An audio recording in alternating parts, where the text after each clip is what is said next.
चौधरी एतजाज़ एहसन के बाद लतीफ़ खोसा साहब को भी पाकिस्तान पीपल्स पार्टी ने फारिग करना शुरू कर दिया। इन्हें पीपल्स लॉयर फोरम की सदारत से हटा दिया गया। इसके पीछे वजह क्या है, ये हम आज की वीलॉग में आपको बताएंगे।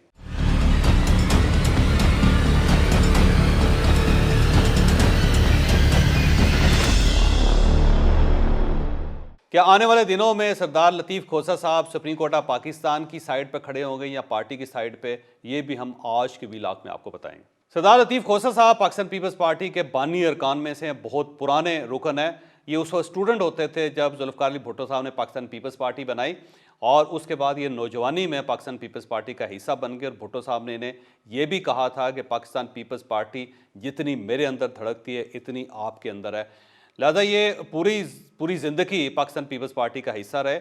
बल्कि इनको पिपलिया कहा जाता है और ये कहा जाता है कि ये अगर पार्टी बदल भी लें तब भी इनका जो अंदर का पिपलिया वो ख़त्म नहीं हो सकता। ये अंदर से पाकिस्तान पीपल्स पार्टी के ही रहेंगे और हर दौर में ये ज़ाहिर पाकिस्तान पीपल्स पार्टी के इन्होंने सपोर्ट भी की। उसके बाद ये आपको पता होगा कि जब आसिफ अली जरदारी साहब की गवर्नमेंट आई थी तो फिर अटॉर्नी जनरल भी रहे, फिर उसके बाद ये गवर्नर पंजाब भी रहे और इंतहाई करीब थे आसिफ अली जरदारी साहब के। लेकिन जब पीडीएम की गवर्नमेंट बनी तो लतीफ़ खोसा साहब को साइड लाइन कर दिया गया। अब ये साइड लाइन क्यों हुए, इसकी कोई ख़ास वजह तो समझ नहीं आ रही, लेकिन शायद इनके ख्यालात आसिफ अली जरदारी साहब के या बिलावल भुट्टो के ताज़ा तरीन ख्यालात से नहीं मिलते, क्योंकि सरदार लतीफ़ खोसा साहब नहीं चाहते थे कि पाकिस्तान मुस्लिम लीग नून के साथ पाकिस्तान पीपल्स पार्टी को कोई इस किस्म का इत्तेहाद हो कि दोनों मिलकर हुकूमत बनाए।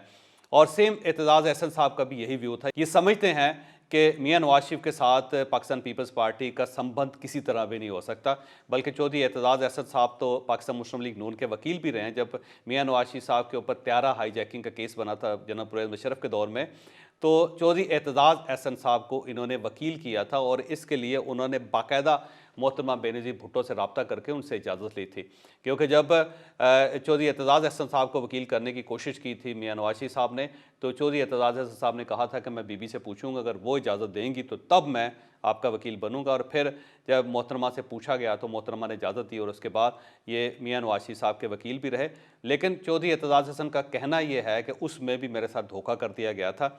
हम केस लड़ रहे थे और मियां नवाज शरीफ साहब एक समझौता करके मुल्क से बाहर चले गए थे। बहरहाल अब चौधरी एतजाज़ एहसन भी ज़ाहिर है वो साइड लाइन पे हैं, क्योंकि इन्होंने चौधरी इफ्तिखार मोहम्मद का साथ दिया था। और जब इफ्तिखार मोहम्मद चौधरी साहब का बहुत ज़्यादा इन्होंने सपोर्ट की और उस वक्त पाकिस्तान पीपल्स पार्टी की गवर्नमेंट आ गई, तो आसिफ अली जरदारी साहब ये चाहते थे कि एतजाज़ एहसन साहब चौधरी इफ्तिखार साहब का साथ छोड़ के पार्टी का साथ दें। लेकिन चौधरी एतजाज़ एहसन साहब इफ्तिखार मोहम्मद चौधरी साहब के साथ खड़े रहे थे और उस बात पे पार्टी खासी इनके साथ नाराज़ थी। गो बाद में इन्होंने चीफ जस्टिस और आसिफ अली जरदारी साहब के ताल्लुकात कायम करने की कोशिश भी की, लेकिन उस कोशिश के बावजूद आसिफ अली जरदारी साहब के दिल में जो गिरा पड़ गई थी इनके बारे में वो नहीं खुल सकी। तो चौधरी एतजाज़ एहसन साहब भी अब पार्टी से खासे फासले पर हैं और अब लतीफ़ खोसा साहब को भी कल पीपल्स लॉयर फोरम जो पाकिस्तान पीपल्स पार्टी का फोरम है वहाँ से इनको उनकी सदारत से हटा के नैयर बुखारी साहब को उसका सदर बना दिया गया। अब नैयर बुखारी साहब इसके सदर हैं, ये पहले सेक्रेटरी जनरल थे इसके।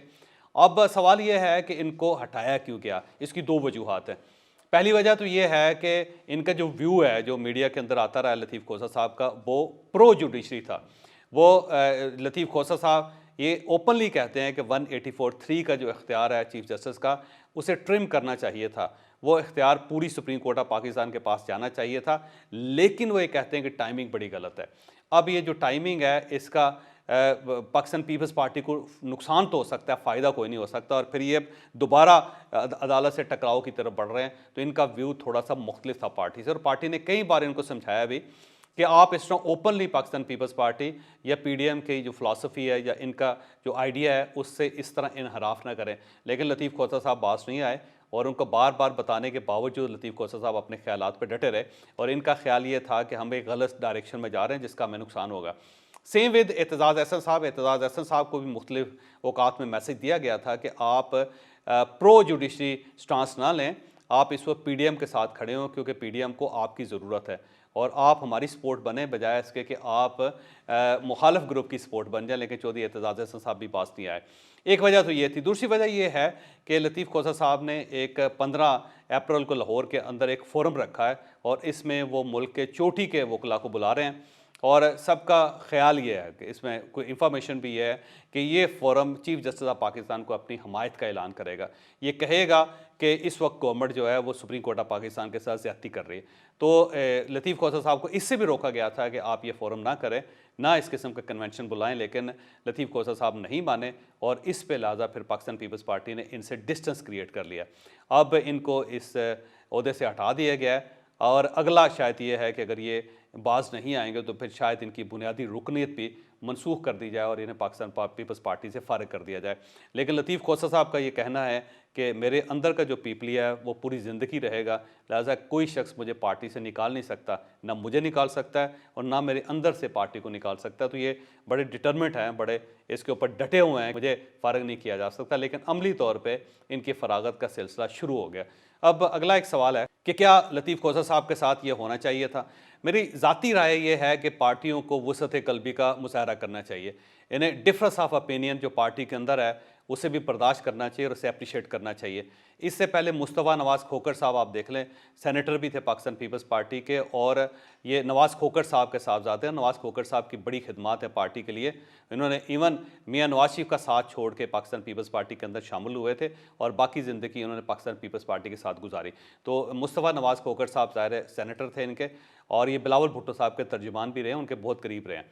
लेकिन इन्होंने सिर्फ 2-3 बयानात दिए जिससे पार्टी को इख्तलाफ था। बयान भी क्या थे? वो पहला बयान तो ये था कि जब शहबाज गिल साहब को उठाया गया तो उस पे इनका एक डिफरेंस ऑफ ओपिनियन सामने आया कि स्टेट को ये नहीं करना चाहिए। और फिर जब स्वाति साहब के सेनेटर आज़म स्वाति साहब के साथ जब वाक़या पेश हुआ तो उस पे भी उन्होंने ट्वीट की और आज़म स्वाति के साथ सॉलिडेरिटी का मुज़ाहरा किया और ये कहा कि एक सेनेट ऑफ पाकिस्तान के मोअज़्ज़ज़ रुकन के साथ ये सलूक नहीं होना चाहिए था। तो पाकिस्तान पीपल्स पार्टी ने इन 2 ट्वीट्स की वजह से और जो ख़यालात उनके मीडिया के अंदर होते थे उनकी बुनियाद पे उनको फ़ारिग कर दिया। फ़ारूक एच नाइक साहब ने उनको बुलाया पार्लियामेंट लॉजिस में और बुलवा के उनसे कहा गया कि पार्टी ये चाहती है कि आप मुस्ताफ़ी हो जाएं। तो इन्होंने फौरी तौर पे मुस्तफ़ा नवाज़ खोखर साहब ने कहा कि बिल्कुल ठीक है, पार्टी ने मुझे सेनेटर बनाया था, अब पार्टी ये ओहदा ये फैसिलिटी मुझसे वापस लेना चाहती है तो मैं हाज़िर हूँ। और साथ ही उन्होंने अपने हाथ से लिख कर एक इस्तीफ़ा दे दिया और उसके बाद ये पार्टी से फ़ारिग हो गए। मेरा ख्याल है पार्टी को उस वक्त डिफरेंस ऑफ ओपिनियन उनका भी ऑनर करना चाहिए था और उनके ख़यालात से अगर इत्तफ़ाक़ ना भी होता तब भी उनको इतनी लीवरेज ज़रूर देनी चाहिए थे कि वो अपने ख़यालात का इजहार कर सकें। सेम लतीफ़ खोसा साहब के साथ हो रहा है कि लतीफ़ खोसा साहब जो हैं वो सिर्फ अपने ख़यालात का इजहार कर रहे हैं और वो भी जो आइनी मामलात है उसके ऊपर, पार्टी के मामलात पे वो बात नहीं कर रहे। लेकिन मेरा ख्याल है शायद पार्टी के अंदर इतनी भी बर्दाश्त नहीं है कि वो इतना भी डिफरेंस ऑफ ओपिनियन बर्दाश्त कर सके। बिल्कुल इसी तरह चौधरी एतज़ाज़ अहसन साहब के साथ ये है कि चौधरी एतज़ाज़ अहसन साहब भी ज़ाहिर है कानून और आइन के मुताबिक गुफ्तगू करते हैं और पार्टी के अंदर इतनी लचक नहीं है, इतनी बर्दाश्त नहीं है कि वो इनके ख़यालात को भी बर्दाश्त कर सके। तो ये एक पार्टीज़ के अंदर ये जो डिक्टेटरशिप है इसका नुकसान पूरे मुल्क को भी हो रहा है और सियासत को भी हो रहा है। मेरा ख्याल है पार्टियों को, ख्वाह वो इमरान खान साहब की पार्टी हो कि वो पार्टी अगर जहांगीर तरीन साहब के ख़यालात बर्दाश्त नहीं कर सकती और उनको फ़ारिग कर दिया जाता है या अलीम खान साहब के ख़यालात से इत्तफ़ाक़ नहीं किया जाता, उनको फ़ारिग कर दिया जाता है, तो मेरा ख़्याल ये है कि इमरान खान साहब को भी अपने दिल को बड़ा करना पड़ेगा। मियां नवाज शरीफ साहब को भी, पार्टी के वो तमाम लोग जो इनके साथ अपने ओपिनियन डिफरेंट रखते हैं उनको बर्दाश्त करना चाहिए। जैसे चौधरी निसार साहब के साथ हुआ, देख लें उनको फ़ारिग कर दिया गया। उससे पहले जावेद हाशमी साहब के साथ जो कुछ हुआ था वो, और आज भी पार्टी के अंदर बेशुमार ऐसे लोग हैं जिनके साथ मियां नवाज शरीफ साहब के टॉकिंग टर्म्स भी नहीं है बल्कि बहुत फासले पे। और उसकी वजह यह है कि वो अपने ख़यालात का बरमला इजहार करते रहते हैं। Same Pakistan peoples party Pakistan की सबसे पुरानी पार्टी है, जमहूरी पार्टी है और इनके कुछ ऐसे इक़दामात हैं कि जिनकी नज़ीर पाकिस्तान के अंदर नहीं मिलती और एप्रिशिएशन के अलावा कोई सेकंड ऑप्शन नहीं होता। लेकिन इस पार्टी के अंदर भी एक नैरोनेस आ गई हुई है, ये भी मेंटली इतने श्रिंक हो गए हुए हैं कि ये भी अपनी पार्टी के अंदर, ख्वाह वो कितने सीनियर लोग क्यों ना हो, उनके ख़यालात अगर डिफरेंट हैं क़यादत से तो उनको भी फ़ारिग कर दिया जाता है। तो इस तरह ये पार्टीज़ नहीं चल सकेंगी और यही वो रवैया है जिसकी वजह से पार्टी ज़वाल पज़ीर हैं। तो मेरी पार्टी से दरख्वास्त है कि भाई अपने लोग जो आपके साथ जो खून देते हैं, जो पैसा देते हैं, जो पसीना देते हैं, जो मेहनत करते हैं आपके साथ, आप कम अज़ कम उनको इतनी वक़्त तो दे दें कि वो आपके ओपिनियन से डिफरेंट एक व्यू ही बयान कर सकें। अगर आपने ये नहीं करना तो फिर ये पार्टीज़ नहीं है, फिर ये डिक्टेटरशिप है। और अगर पार्टीज़ ने डिक्टेटरशिप के साथ ही चलना है तो फिर मुल्क के अंदर भी डिक्टेटरशिप आ जाए, क्या फ़र्क पड़ता है उससे।